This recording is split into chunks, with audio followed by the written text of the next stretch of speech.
Je commence à bien aimer ce canapé là. J'ai l'impression de me sentir un petit peu comme le papa Soral sur son traditionnel canapé qui nous a tous marqués. Je vais faire cette vidéo là. Déclaration à YouTube. Parce que j'ai des trucs à dire. Bon, je voulais la préparer au début, mais non, c'est pas naturel. Je suis pas fait pour préparer mon travail sur YouTube, si on peut appeler ça un travail. Je suis pas fait pour le préparer réellement. Je m'amuse en fait quand je fais des vidéos, donc je pars, je me laisse aller. Et c'est ça qui m'a ramené sur YouTube, c'est ça et une certaine communauté dont on va parler un petit peu. C'était le côté, tu viens sur YouTube, tu parles et tu rencontres des gens qui sont d'accord avec toi, avec qui tu peux avoir des discussions. Au début ça te conforte, donc tu vas te lancer, tu vas faire d'autres vidéos jusqu'au moment où tu vas te prendre une opposition dans la gueule. Et là tu vas te dire, ah ouais, en fait le monde il n'est pas toujours confortable.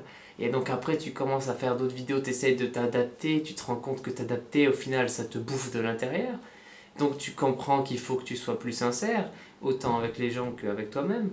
Et c'est toute une expérience de ouf YouTube. Ça, pour moi ça a été une expérience de ouf. Donc là ça fait 1 an que je suis sur cette plateforme. Et ça fait 1 an que j'évolue. Et d'ailleurs je suis sur cette plateforme pour ça. Mon postulat de départ, c'est je viens sur YouTube et je fais ce qui me passe par la tête et je laisse agir ce que je fais sur moi. Parce que toute action qu'on fait dans le monde et qu'on exprime aux autres a une rétroaction, un feedback sur nous qui va impacter notre évolution, qui va nous faire changer d'une certaine manière. Donc voilà, je suis venu avec cette idée-là et j'en suis vraiment pas déçu. Mais voilà qu'on est confronté à la dure réalité de la plateforme YouTube. La dure de la réalité de la plateforme YouTube, eh bien, c'est que elle commence un peu trop à s'adapter à des lois liberticides et totalement anti-créatives. Mon chat est dégoûté, c'est pour ça qu'il vient vous gêner. Il vient gêner l'objectif et puis jouer avec la caméra pour la faire tomber pour que je sois dégoûté et que je puisse plus faire de vidéos. Bon. YouTube commence à s'adapter à des lois liberticides. C'est-à-dire que la censure est de plus en plus violente et on voit apparaître sur YouTube de plus en plus de contenu complètement con.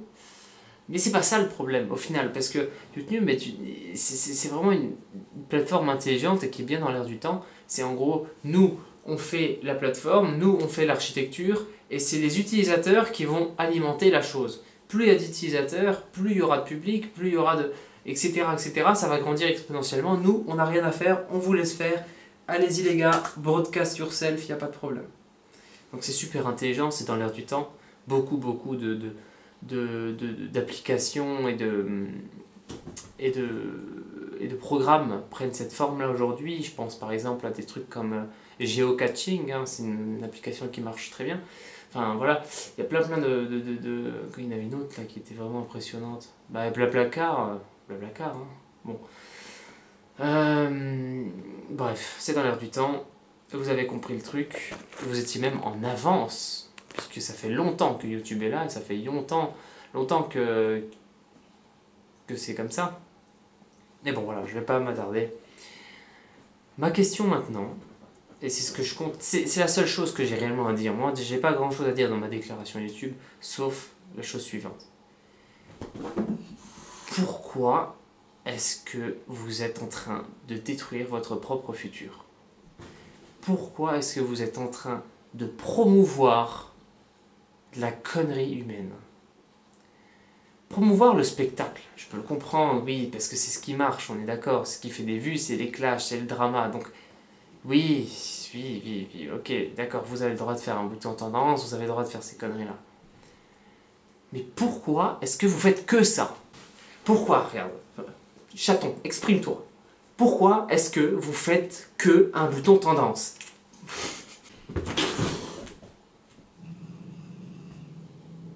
pourquoi est-ce qu'il n'y a pas de bouton, du coup, pour... pourquoi est-ce qu'il n'y a pas de bouton littérature? Pourquoi est-ce qu'il n'y a pas de bouton culture, éducation, économie, je sais pas. Pourquoi il n'y a pas des boutons qui nous permettraient justement de, comme le bouton tendance, être affiché à gauche en gros, parce que mais ça existe déjà les recherches avancées, je sais. Mais en attendant, ce que vous faites, c'est que vous facilitez la navigation vers la connerie humaine, au lieu de faciliter la navigation vers ce qui fait l'intelligence et la beauté de l'homme, et de sa réflexion et de son raisonnement. Alors, en fait, vous partez du principe suivant, et c'est simple à comprendre, c'est le spectacle qui vend, c'est le drama qui vend, et c'est la connerie qui vend. Et les chats aussi, mais bon. Et donc vous partez de ce postulat-là, comme quoi ça va durer, comme quoi il n'y a que ça qui va se vendre, etc., etc. Mais laissez-moi vous dire que votre pari, tel qu'il est actuellement, je regarde vos faits, je regarde votre site tel qu'il est structuré, eh bien, en aucun cas il s'inscrit dans un développement de longue haleine. C'est-à-dire que là, en fait, quand vous ne faites que promouvoir du contenu, franchement, c'est con, quoi. C'est con. En fait, vous vous rendez... En fait, vous êtes dans une logique capitaliste de continuer sur ce qui a l'air de marcher. Le problème, c'est que les inventions, les nouveautés, elles n'arrivent pas dans ce qui a l'air de marcher. Les inventions et les nouveautés, vous, en tant que plateforme, vous avez une force incroyable pour les promouvoir. Vous pourriez faire des choses, vous pourriez rendre des chaînes où des gens font un travail de ouf, beaucoup plus visible, comme, je sais pas, Science Étonnante, bon, il y a déjà beaucoup de vues, Arcana, les mystères du monde, ou encore plein de chaînes comme ça qui fournissent vraiment un travail de qualité, et qui en plus c'est intéressant. C'est ça le truc. C'est que les humains aiment apprendre. Les humains aiment apprendre. Et ils n'aiment pas que les conneries, ils n'aiment pas que ce qui s'est passé dans Secret Story ou dans Koh Lanta, ils n'aiment pas que le spectacle et le drama. Il faut de tout. Or là, vous ne faites que promouvoir de la connerie humaine. Donc moi je vous dis, votre logique commerciale, elle ne s'inscrit pas dans un mouvement, dans un développement durable, on va dire. Dans une logique de développement durable. Je vous conseille à vous, YouTube, d'éviter de faire fuir nos meilleurs YouTubeurs. On a eu quelques exemples. Teddy Boy Arissa qui est parti. Des gens qui se démerdent bien, mais qui se disent que YouTube ça va de plus en plus mal. Hein, on est de plus en plus nombreux à se dire que YouTube va de plus en plus mal.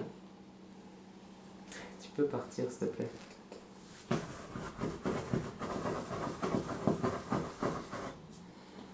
Et c'est pas cool.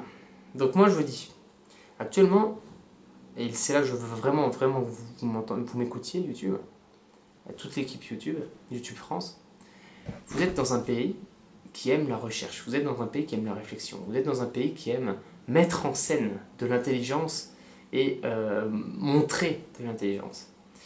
Si vous voulez être dans un développement durable de votre plateforme pour qu'elle dure dans le temps, parce qu'il y en a d'autres qui sont en train de naître, comme par exemple Peertube, qui sont des initiatives libristes et qui peuvent donc donner des choses beaucoup plus grandes et beaucoup plus fortes que YouTube. Si vous voulez rester les premiers, parce que vous êtes les premiers, pour l'instant vous êtes les rois du monde, eh bien vous allez devoir réfléchir un petit peu à comment ça va se passer dans le futur. Et pour ça, il va falloir que vous commenciez à vous dire que peut-être que dans le futur, les gens aimeront réfléchir. Parce qu'on se dirige vers un futur qui n'est pas joli et où les loisirs sont voués à un certain épuisement. Les loisirs vraiment idiots, je parle. Les loisirs qui nous apprennent des trucs, en revanche, eux, ils sont voués à grandir. Et au lieu de les promouvoir, vous les faites fuir. Avec vos lois complètement liberticides et toutes vos conneries de censure. On ne peut pas parler normalement, on ne peut pas mettre d'extraits de films ou de trucs, c'est très con, ça sert à rien. On peut... Voilà, bon. ce sera tout. J'espère que vous essayerez d'offrir un peu plus de liberté aux gens qui ont du potentiel sur votre chaîne YouTube, sur votre plateforme. Ciao.